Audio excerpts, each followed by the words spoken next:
Welcome back to Sesame and Puff. Today we'll talk about vomiting in cats.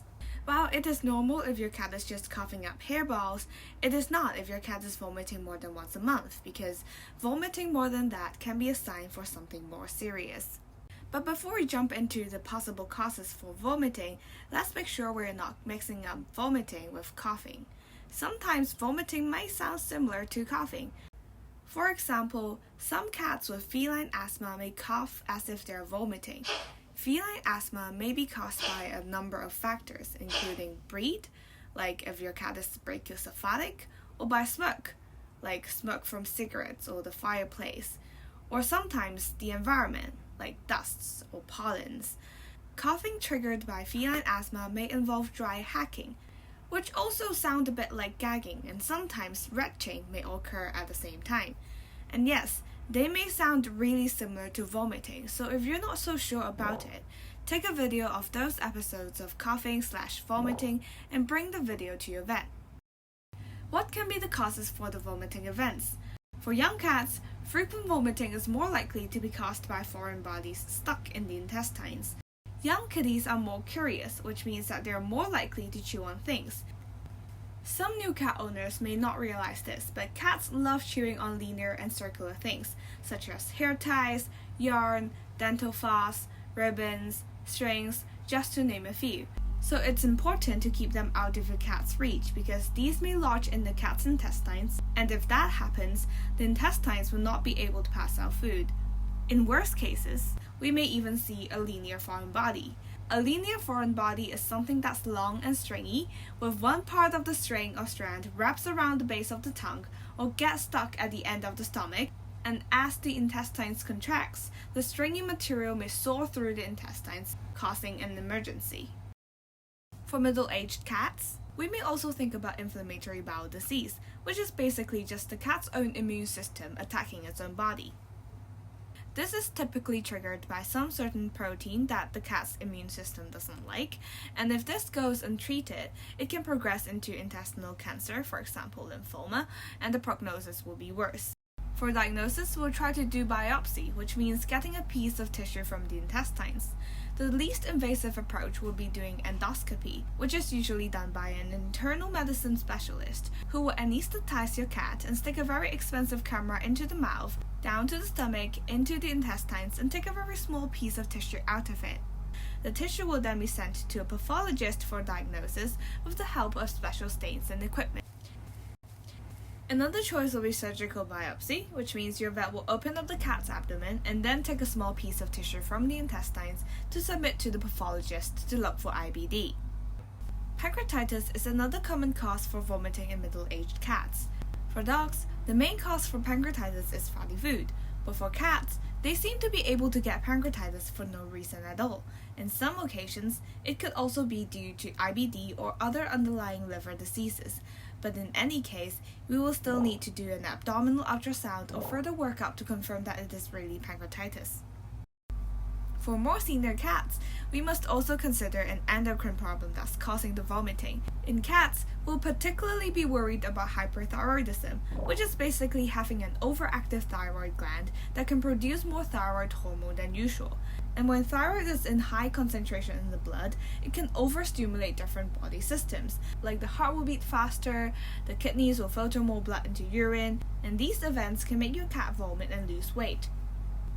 Signs for having an overactive thyroid gland include an increased appetite, peeing more often, and having greater clumps of litter in the litter box.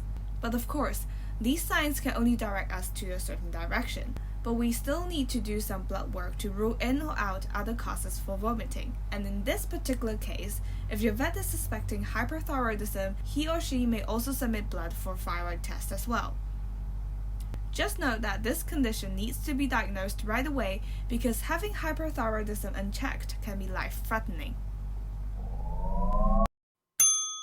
Diet is also a common cause for vomiting in cats. Some cats have a very picky tummy. Their body may not like some certain kinds of proteins and decide to tell you that by throwing up on your favorite rug.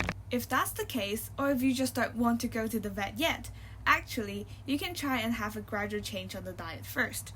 Keep in mind that although there is a great movement on the grain-free diets out there, Actually, some say that certain kinds of those meat-based protein in those diets can trigger vomiting in cats, especially if the cat is having underlying inflammatory bowel disease, IBD.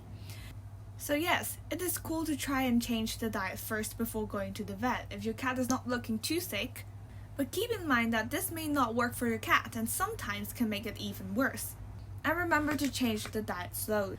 Cats hate changes, and changing the diet too rapidly in itself can cause vomiting as well. Apart from those common causes that is just mentioned, the cause of vomiting can be caused by so much more diseases and conditions. For example, it may be due to metabolic problems, which is just a fancy way of saying something is wrong in the organs. Some of the more common metabolic problems include kidney disease, diabetes, and liver diseases. These diseases may be picked up by a vet from the blood work result, depending on the progress or the stage of the disease. Given that vomiting alone in itself is a very unspecific symptom, your vet may also do other tests to rule in or out different diseases. Tests that may be done include physical examination, which means checking the eyes, the mouth, gum color, the lungs, the heart, the abdomen, lymph nodes and different glands, etc., and also blood work like the basic CBC and biochemistry. Your vet may also do a urine test if necessary, plus or minus the thyroid test, depending on the cat's age. X-rays and ultrasounds may be performed as well to look at different organs and sometimes even to see if there is any foreign body that's sticking somewhere along the intestines. Fecal tests may be done to look for parasites, which is another possible cause for vomiting in cats. Prognosis. This varies case by case. If there is a hairball or small smooth foreign body stuck in the intestines, then your vet will just do a laparotomy, which means opening up the abdomen and getting it out. If it is an endocrine problem, for example hyperthyroidism, your cat may need medications twice a day, but that's it. If it's anything malignant, like intestinal cancer, then the prognosis will be worse, but still, the earlier we diagnose the problem, the better the situation will be for the animal. So in conclusion, we cat owners have too much tolerance for our cats vomiting. The rule of thumb is, if your cat is vomiting more than once a month, there may be some underlying causes behind it. If that's the case for your cat, it's better to bring your cat to your vet for a checkup because it could be indicating something mild, like a small foreign body, but also something very bad, like an intestinal cancer, which we will want to control it sooner rather than later. So that's it for this video. Hope you enjoyed it.